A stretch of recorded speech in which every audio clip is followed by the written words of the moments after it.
पूर्व अध्यक्ष सरदार मनजिंदर सिंह सिरसा जी, लखनऊ की महापौर श्रीमती संयुक्ता भाटिया जी, राष्ट्रीय सिख संगत के अध्यक्ष सरदार गुरचरण सिंह जी, महासचिव शेख अकाल तख्त साहिब सरदार गुरप्रीत सिंह जी, संत प्रमुख राष्ट्रीय सिख संगत स्वामी रामेश्वरानंद जी, महामंत्री श्री अविनाश जी, पंजाबी अकादमी के उपाध्यक्ष सरदार गुरविंदर सिंह जी, राज्य अल्पसंख्यक आयोग के सदस्य सरदार प्रविंदर सिंह जी, आज के इस कार्यक्रम में उपस्थित सभी भाइयों बहनों, मैं सबसे पहले आप सबको इस राजभवन में महामहिम राज्यपाल जी के सानिध्य में हम सबको गुरु तेग बहादुर जी महाराज के 401वें इस महान प्रकाश पर्व के आयोजन में भागीदार होने का सौभाग्य प्राप्त हो रहा है। मैं इसके लिए आप सबको बधाई देता हूं, पूरे प्रदेश वासियों को बधाई देता हूं और महामहिम राज्यपाल जी को हृदय से आभार व्यक्त करते हुए पंजाबी अकादमी को इसके लिए हृदय से धन्यवाद देता हूं कि उन्होंने एक कार्यक्रम राजभवन के इस प्रांगण में किया है। भाइयों बहनों, हम सब जानते हैं कि विगत वर्ष आदरणीय प्रधानमंत्री जी ने बाल दिवस की घोषणा की और ये बाल दिवस भारत के इतिहास के उन स्वर्णिम क्षणों की ओर हम सबका ध्यान आकर्षित करता है जिसने काल की क्रूरता को भी धर्म और देश की सेवा करने से कभी भी अपने मार्ग से विचलित होते हुए नहीं देखा। हम सब जानते हैं गुरु गोविंद सिंह जी महाराज के 4 साहबजादे देश और धर्म के लिए अपने आप को बलिदान कर दिए, लेकिन उन्हें जो सम्मान मिलना चाहिए था, जिसका वो हकदार थे, यह पहली बार हुआ जब प्रधानमंत्री मोदी जी ने बाल दिवस की घोषणा करके भारत की वर्तमान पीढ़ी को देश और धर्म के लिए किस भाव के साथ हमें कार्य करना है, इसकी एक नई प्रेरणा प्रदान की।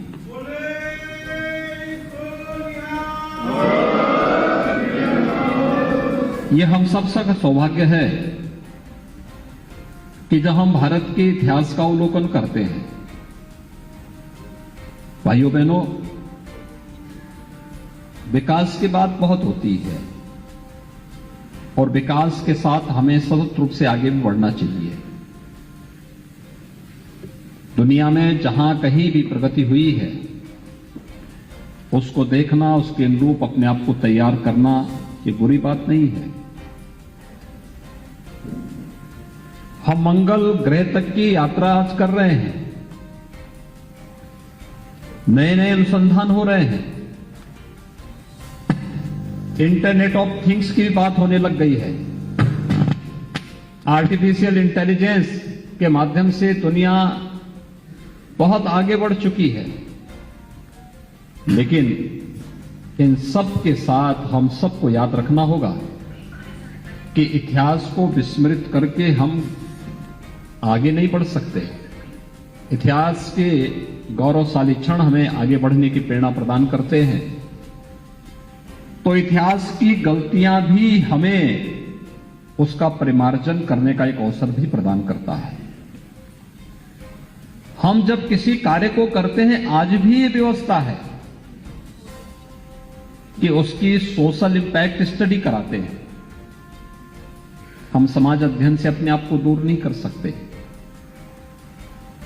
कहीं किसी भू विशेष का, क्षेत्र विशेष का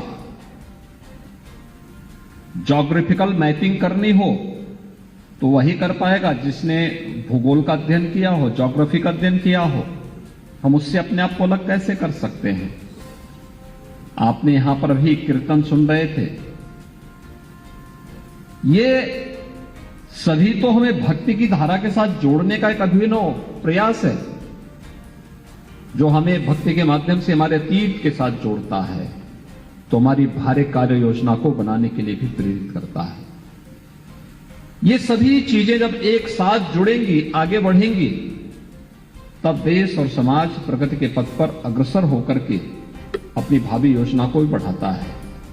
और सिख गुरुओं का इतिहास भारत की विजय का उसी गाथा को प्रमाणित करता है।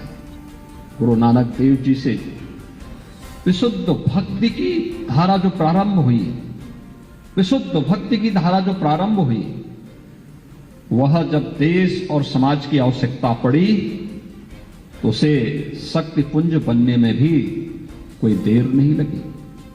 मैं तो बार बार इस बात का उल्लेख करता हूं, जब हम लोग काशी विश्वनाथ मंदिर का दर्शन करते हैं तो काशी विश्वनाथ मंदिर को स्वर्ण मंडित करने का कार्य अगर किसी ने किया था तो महाराजा रणजीत सिंह ने किया था।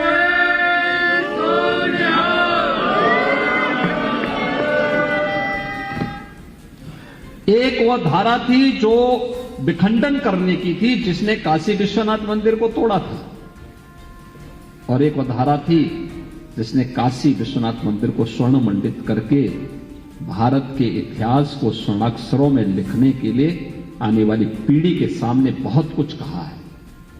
कहीं भी महाराजा रणजीत सिंह या उनके वंशज या किसी सिख ने कभी ये नहीं कहा कि ये हमने किया, क्योंकि उसने जो ये अपना धर्म माना है, और जब व्यक्ति किसी कार्य को धर्म मानता है तो उसके लिए दावा नहीं करता है, दावेदारी उसकी नहीं होती है, वो तो एक कर्तव्य मान करके उस पथ पर आगे बढ़ पड़ता है। ऐसे ही जब हम कश्मीर की बात करते हैं, गुरु तेग बहादुर जी का बलिदान किसके लिए था? कश्मीरी पंडितों के लिए था, देश के लिए था, धर्म के लिए था। और उन्होंने कहा उस समय भी औरंगजेब को चेतावनी दी थी, और चेतावनी इस बात की दी थी कि भाई अगर गुरु तेग बहादुर को, हमारे गुरु को तुम इस्लाम स्वीकार करा दोगे तो हम भी स्वीकार कर लेंगे। शर्त एक ही, कहने के लिए गुरु तेग बहादुर एक व्यक्ति है, आध्यात्मिक पुंज हैं, एक गुरु के रूप में हम सबके लिए आराध्य हैं, लेकिन उन्होंने अपने देश और अपने धर्म की उन मर्यादाओं का कभी उल्लंघन नहीं किया, और देश और धर्म के लिए, कश्मीरी पंडितों को बचाने के लिए अपने आप को बलिदान कर दिया। और आज जब गुरु तेग बहादुर जी की बात आएगी, सिख गुरुओं की बात आएगी, गुरु गोविंद सिंह जी महाराज की बात आएगी, गुरु गोविंद सिंह जी महाराज के 4 साहबजादों के बलिदान की बात आएगी, तो ये सभी कार्यक्रमों के साथ जुड़ना हम सब के लिए इतिहास के उन गौरवशाली क्षणों के साथ साथ इतिहास की उन गलतियों के परिमार्जन का भी एक अवसर प्रदान करता है, जो एक साथ मिलकर के जब हम आगे बढ़ेंगे तो एक साथ मिलकर के आगे बढ़ने की परंपरा देश को विकास के पथ पर अग्रसर करके फिर एक स्वर्णिम पथ पर अग्रसर करेगी। और आज राजभवन का एक कार्यक्रम उस दिशा में एक अभिनव प्रयास है। मैं इसके लिए राज्यपाल महोदय का हृदय से आभार व्यक्त करता हूं कि उन्होंने बड़ी सहृदयता के साथ पंजाबी अकादमी के इस प्रस्ताव को स्वीकार करते हुए आज गुरु तेग बहादुर जी महाराज की इस पवित्र 401वें प्रकाश पर्व को इस भव्यता के साथ यहां पर आयोजित करने के इस कार्यक्रम में स्वयं भी अपने व्यस्त कार्यक्रमों से इस कार्यक्रम में वे स्वयं भी उपस्थित हैं। ये मेरा सौभाग्य है कि हम लोगों को गुरु नानक देव जी के 550वें प्रकाश पर्व के आयोजन के साथ मुख्यमंत्री आवास पर एकजुट होने का अवसर प्राप्त हुआ था, और उसके बाद हम लोगों ने साहबजादा दिवस पहली बार मुख्यमंत्री आवास पर आयोजित हुए थे और हम आभारी हैं आदरणीय प्रधानमंत्री जी के, जिन्होंने इस दिवस को बाल दिवस के रूप में पूरे देश के अंदर एक मान्यता दी। लखनऊ में हमारा याह्यागंज का जो गुरुद्वारा है, गुरु तेग बहादुर जी की स्मृतियों से और गुरु गोविंद सिंह जी महाराज के बचपन की स्मृतियों से जुड़ा हुआ है।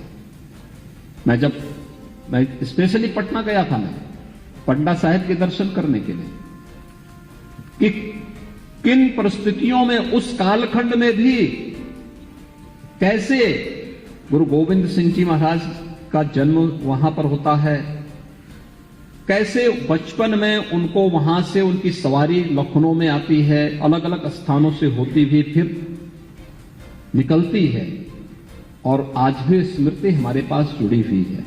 और जब आज यहां पर हमारे श्री सिंह साहिब अकाल तख्त के जत्थेदार सरदार हरप्रीत सिंह जी यहां पर आए हैं और सिरसा जी भी हैं, मैं इन सबसे ही कहना चाहूंगा, उत्तर प्रदेश में बहुत समृद्ध परंपरा है, बहुत समृद्ध परंपरा है। गुरु नानक देव जी से लेकर के गुरु गोविंद सिंह जी महाराज और उसके उपरांत की सिख परंपरा में जो भी यहां की उस परंपरा के साथ जुड़ करके जो कार्य किया गया है वह अभूतपूर्व है, अभिनंदनीय है, और इस परंपरा को छोड़ने बनाए रखना हम सबका दायित्व बनता है। हम सब मिलकर के इस कार्यक्रम को आगे बढ़ाएंगे, इसमें कहीं किसी प्रकार का कोई संदेह नहीं होना चाहिए। मैं आज के इस अवसर पर आप सबको बधाई देता हूं। 401वें प्रकाश पर्व का आयोजन हम सब यहां पर आयोजित कर रहे हैं। बाहर बरसात पड़ रही थी और उस समय यहां पर जब गुरु ग्रंथ साहिब जी की यात्रा जब यहां पर आई, आपने देखा होगा उस समय स्वयं ही इंद्र भगवान भी कुछ देर के लिए थम गए, एकदम शांति हो गई, और जब यात्रा अंदर प्रवेश कर गई तो उसके बाद फिर इंद्र भगवान ने अपना कार्य भी शुरू किया। हमारे यहां तो हमेशा किसी भी पवित्र कार्य के पहले था कि भाई कहीं किसी सरदार बलदेव सिंह ओलख को जल छिड़कने की आवश्यकता नहीं पड़ी। ईश्वर ने कहा कि चलिए हम पहले ही प्रसाद से सब ठीक कर लें। आपने देखा होगा सब कितने दिनों से हम बारिश के इंतजार कर रहे हैं, लेकिन आज ये कार्यक्रम यहां पर होना था। लखनऊ में बारिश होनी शुरू हो गई, कितनी शानदार बारिश हुई है, मौसम भी खुशनुमा हो गया, और हम इस अवसर पर यहां पर इस आयोजन के साथ आयोजित कर रहे हैं।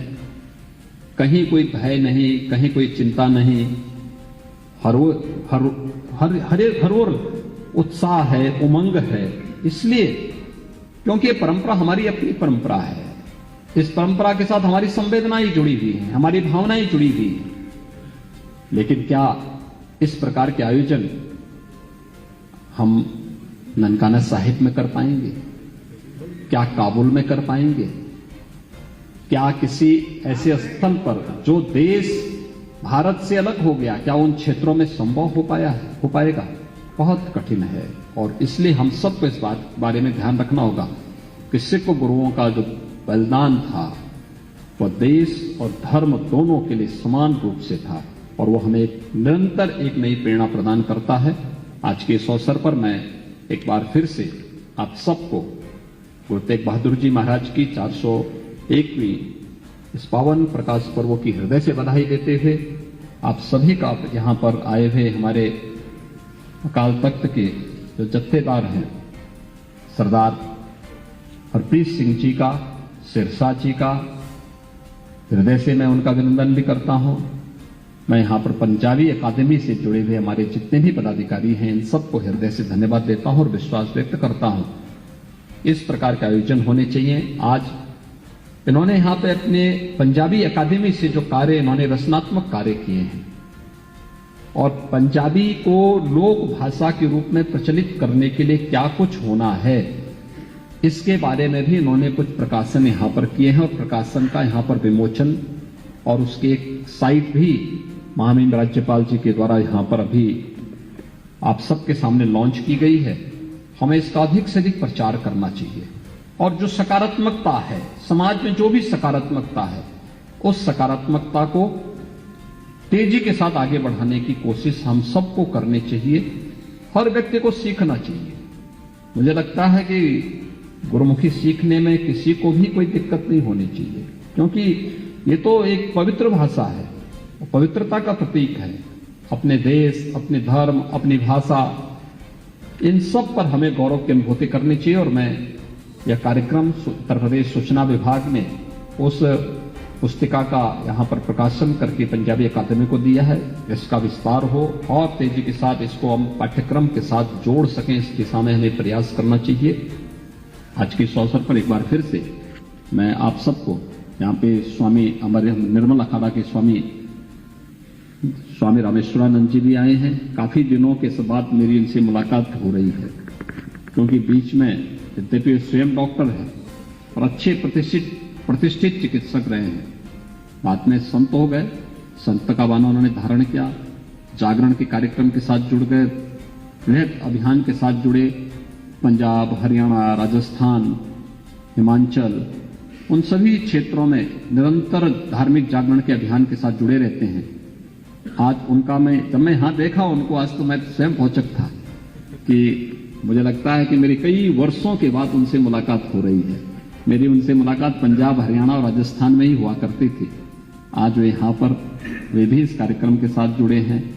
और भी हमारे कई यहाँ पर पुराने जो ऐसे मित्र हैं जिनके साथ अक्सर हमारी मुलाकात होती थी, वे आज यहाँ पर उपस्थित हुए हैं। मैं इस अवसर पर उन सब का भी हृदय से अभिनंदन करते हुए महामहिम राज्यपाल जी के प्रति आभार व्यक्त करता हूं और आप सबको इस अवसर पर बधाई देते हुए इस पवित्र आयोजन को हमें निरंतरता प्रदान करनी चाहिए, एक निरंतरता प्रदान करनी चाहिए। और यह अच्छी बात है सिख परंपरा में कि कम से कम इन पर्वों के अवसर पर सभी लोग एकजुट होकर के हम उस आयोजन के साथ जुड़ते हैं। मैं वही बात कर रहा था अभी महामहिम राज्यपाल जी से कि हमारे गुरुद्वारे जितने हैं वहां चले जाओ, वहां लंगर जरूर मिल जाएगा। कोई भी व्यक्ति भूखों नहीं रहता है, उसकी जाति, उसका मत, उसका मजहब नहीं पूछा जाता। हर व्यक्ति जाता है कहीं भी, पूरे देश के अंदर, पूरी दुनिया के अंदर एक पहचान है, गुरु परंपरा से मिली हुई पहचान। कोई भूखों नहीं रहेगा। धर्म का ही ये कार्य है और मुझे लगता है कि ये सब कार्य है कि हमें एक पहचान दिलाते हैं, ये हमारी मानवीय संवेदना का कार्य है। और दूसरा, जहां देश और धर्म की बात आएगी तो वहां पर हम लोग अपने तरीके से फिर उसके लिए कार्य भी करते हैं और ये कार्य यहां पर सरकार इसको हर प्रकार से अपना सहयोग करेगी। आप सभी इसी दिशा में आगे बढ़ेंगे इस विश्वास के साथ। मैं एक बार फिर से आप सबका हृदय से अभिनंदन करता हूं, आप सबको बधाई देता हूं। धन्यवाद। जय हिंद।